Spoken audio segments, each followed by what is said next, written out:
अभी आपने जो कमांड पढ़ी थी थ्योरी में इंसर्ट इनटू वाली, इसे हम प्रैक्टिकली करके देख रहे हैं। आपको डीबीएमएस का सॉफ्टवेयर स्क्रीन पे नजर आ रहा है। सबसे पहले आपको पासवर्ड एंटर करना पड़ता है। मैंने पासवर्ड एंटर किया।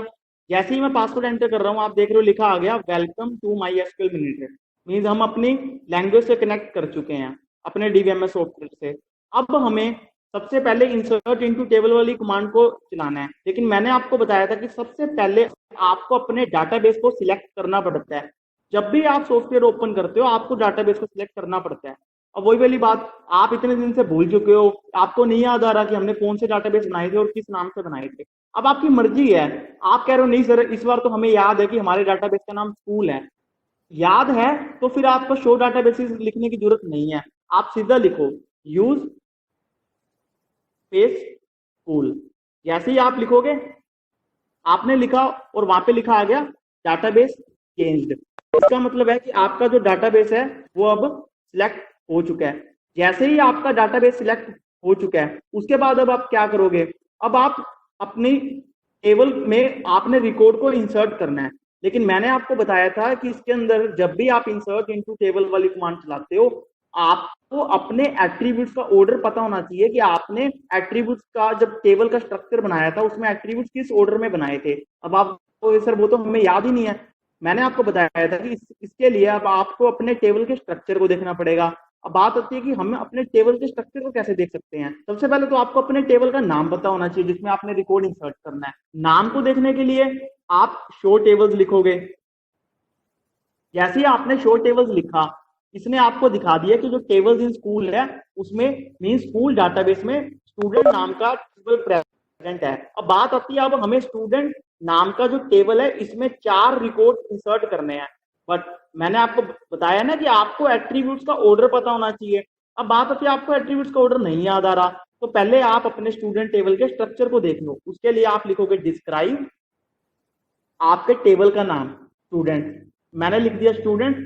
तो फिर जैसे ही आपने एंटर किया, अब आप देख रहे हो पहला मेरा एट्रीब्यूट कौन सा जो सबसे ऊपर है, फर्स्ट नंबर पे नेम, दूसरा क्लास, तीसरा रोल नंबर, चौथा एड्रेस। नेम की डाटा टाइप भी देख लो वैरचर, क्लास की टिनिंग, रोल नंबर की टिनिंग, एड्रेस की वैरचर।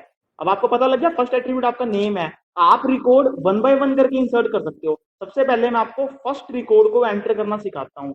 आप रिकॉर्ड में वही इंसर्ट कर रहा हूँ जो मैंने आपको पहली स्लाइड जो एक्सप्लेन की है, वही रिकॉर्ड जो मैंने आपको टेबल में 4 रिकॉर्ड इंसर्ट किए थे वही आपको करके दिखा रहा हूँ। मैं लिखूंगा इंसर्ट इनटू, उसके बाद टेबल का नाम जिसमें मेरे को रिकॉर्ड इंसर्ट करना है, मेरे को स्टूडेंट टेबल में इंसर्ट करना है तो वही नाम मैं यहाँ लिख दूंगा स्टूडेंट। उसके बाद क्या लिखूंगा, वैल्यूज। वैल्यूज लिखने के बाद अब मैं लगाऊंगा ओपनिंग ब्रैकेट। ओपनिंग ब्रैकेट के बाद मैं ये देखूंगा जो मेरा पहला रिकॉर्ड है इसका पहला एट्रीब्यूट कौन सा इंसर्ट करना है। मेरे को पता लग गया स्ट्रक्चर से पहले मेरे को नेम इंसर्ट करना है स्टूडेंट का। नेम क्या था पहले स्टूडेंट का, रोहन। और रोहन की डाटा टाइप क्या है, वैरचर 20। जो भी वेरिएबल लेंथ स्ट्रिंग होती है ना या फिक्स्ड लेंथ कैरेक्टर स्ट्रिंग होती है उसे हम सिंगल कोमा में रखते हैं। तो मैंने लिखा ROHN रोहन। रोहन लिखने के बाद अब मेरा एक एट्रीब्यूट की वैल्यू तो लिखी गई कोमा। अब नेक्स्ट चीज मुझे क्या एंटर करनी है इस रिकॉर्ड की, क्लास। रोहन की क्लास कौन सी है, 12, क्योंकि मैं मान के चल रहा हूँ ये डाटाबेस आपका 12th क्लास का इंचार्ज बना रहा है। उसके बाद दोबारा फिर कोमा। उसके बाद थर्ड चीज क्या है, रोल नंबर। रोहन का रोल नंबर क्या है, सपोज करो मैं इसे फर्स्ट रोल नंबर असाइन कर रहा हूँ, कोमा। फिर नेक्स्ट क्या है, एड्रेस। रोहन का एड्रेस क्या है, एड्रेस मैंने सिरसा लिखा था। अब आप पहली स्लाइड देख सकते हो। जैसे ही मैं मेरा रिकॉर्ड में 4 एट्रीब्यूट थे, name, class, roll number, address. ना तो आप इससे कम कर सकते हो एट्रीब्यूट, ना ज्यादा। 4 एट्रीब्यूट है तो 4 ही वैल्यूज इंसर्ट की है। नेम की वैल्यू रोहन इंसर्ट की है, क्लास एट्रीब्यूट की वैल्यू 12 इंसर्ट की है, रोल नंबर एट्रीब्यूट की वैल्यू 1 इंसर्ट की है, एड्रेस एट्रीब्यूट की वैल्यू तिरसा की है। अब ये नहीं कि कोमा लगा के मैं कुछ और करने लग दूंगा। 4 ही एट्रीब्यूट है तो 4 ही वैल्यूज इंसर्ट होंगी। ना मैं कम इंसर्ट कर सकता हूँ ना ज्यादा। इस चीज को आपने ध्यान रखना है, ठीक है। उसके बाद मैं लगाऊंगा सेमी कोलन। मैंने आपको बताया था कि एसक्यूएल में कोई भी कमांड या क्वेरी है वो सेमी कोलन से खत्म होती है। फिर मैं कर दूंगा एंटर। जैसे ही मैंने एंटर किया तो आप देख रहे हो यहाँ लिखा आ गया क्वेरी ओके, और यहाँ लिखा आ गया 1 रो इफेक्टेड। 1 रो इफेक्टेड का मतलब है कि एक रो इंसर्ट हो चुकी है। अब आप कहोगे सर हमें चेक करना है कि रिकॉर्ड हमारा जो मैंने ये रोहन 12 1 सिरसा जो सेव हुआ करना पड़ेगा टेबल। अब कई स्टूडेंट सोचेंगे मैं डिस्क्राइब टेबल का नाम लिख देता हूँ स्टूडेंट, अगर मैं ऐसे करता हूँ अब इसमें क्या मेरे को रिकॉर्ड इंसर्ट नजर आया रोहन 12 1 सिरसा? आप कहोगे नहीं सर इसमें तो वापस हमें टेबल का स्ट्रक्चर नजर आने लग गया, name class roll number address, record तो हमें नजर ही नहीं आया। ये जो कमांड है ना डिस्क्राइब स्टूडेंट, ये टेबल के स्ट्रक्चर को देखने के लिए है, टेबल के खांचे को, इससे मैं रिकॉर्ड नहीं देख सकता। रिकॉर्ड के लिए मेरे को जो कमांड होती है वो मैं आपको बाद में करवाऊंगा भी, एक बार आप देख लो यहाँ पे सिलेक्ट स्टार फ्रॉम, उसके बाद टेबल का नाम लिखना होता है। टेबल का नाम क्या है? स्टूडेंट। जैसे ही मैं ये कमांड लिखूंगा अब आपको रिकॉर्ड नजर आएगा।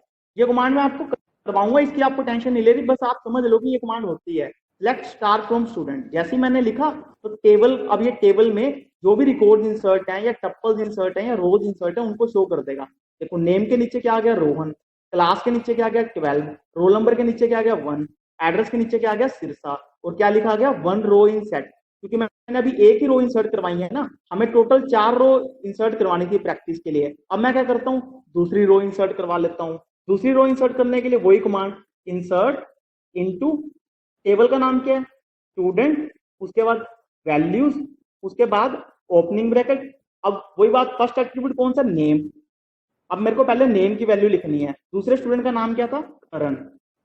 करण लिख दिया। उसके बाद क्लास क्या है? वही बात मैं मान के चल रहा हूँ 12th क्लास का इंचार्ज है। रोल नंबर क्या असाइन करा देता हूँ? 2, क्योंकि 1 तो मैंने रोहन को करवा दिया ना। उसके बाद इसका एड्रेस क्या है? इसका एड्रेस खारियां।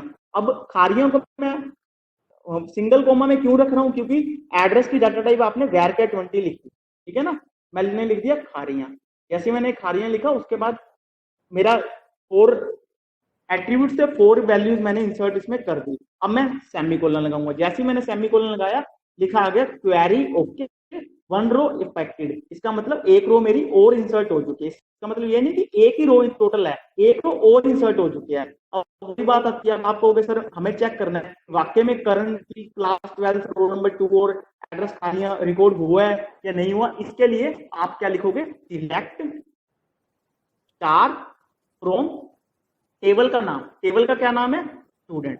जैसे ही आप लिखोगे अब आप देखो, अब आपको यहाँ पे क्या लिखा है? 2 रोज इन सेट। अब आपको इस जो आपने ये टेबल बनाया है इसमें 2 रिकॉर्ड आपको नजर आ रहे हैं, एक रोहन 12 1 सिरसा और दूसरा नेम करण 12 2 रोल नंबर है, उसका एड्रेस खा रही है। यही मैंने यहाँ पे एंटर किया था ना, करण, और क्लास 12 एंटर की थी, रोल नंबर उसका 2 एंटर किया था, खारियां उसका एड्रेस एंटर किया था। अब आप देखो इस क्वेरी में ना मैंने इंसर्ट इनटू स्टूडेंट लिखा है, टेबल का नाम लिखा है, वैल्यूज लिखा है, मैंने कहीं पे भी एट्रीब्यूट का नाम नहीं लिखा। अब आप देख रहे हो मैंने कुछ लिखा कहीं एट्रीब्यूट का नाम? इंसर्ट इनटू स्टूडेंट में एट्रीब्यूट कौन कौन से थे? Name class roll number address, मैंने कहीं नहीं लिखा। मैंने सिर्फ वैल्यू लिखी है जो मेरे को इंसर्ट करनी है, मैंने एट्रीब्यूट का नाम मेंशन नहीं किया। इसीलिए फर्स्ट तरीके को बोलते हैं विदाउट मेंशनिंग एट्रीब्यूट नेम्स। आप देख रहे हो ना मैंने यहाँ पे देखो क्या लिखा है, इंसर्ट इनटू स्टूडेंट क्या है? टेबल का नाम, फिर वैल्यूज, फिर मैंने रिकॉर्ड की वैल्यूज को एंटर कर दिया, लेकिन मैंने कहीं पे भी एट्रीब्यूट का नाम इस कमांड में नहीं लिखा। अब आपको नजर आ रहा है ना, कहीं क्वेरी में कहीं एट्रीब्यूट के नाम नहीं लिखे, ना नेम लिखा है, ना क्लास लिखा है, ना रोल नंबर लिखा है, ना एड्रेस लिखा है। इसीलिए फर्स्ट तरीके का नाम है विदाउट मेंशनिंग एट्रीब्यूट नेम। इस बात को आपने थोड़ा याद रखना है।